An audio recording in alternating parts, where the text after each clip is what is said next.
Welcome! In front of me I have SUUNTO Race S, and I'm gonna show you how to enable and how to disable the airplane mode on this watch. First we need to wake up the screen on our watch, and you can do it by pressing the upper or the middle button.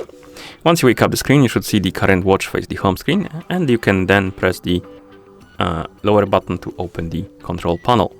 Now scroll through the control panel and look for the airplane mode icon, and once you find it and select it, you should see there is a switch next to it. And if you want to enable the mode, simply tap on airplane mode.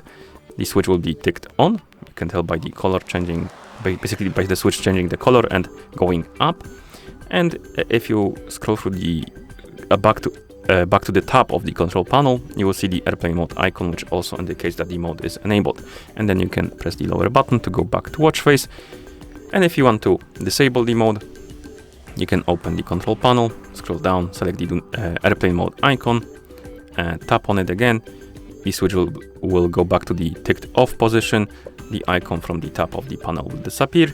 And that's how you enable and how you disable the airplane mode on this watch. Thank you for watching. If you found this video helpful, please consider subscribing to our channel and leaving a like on the video.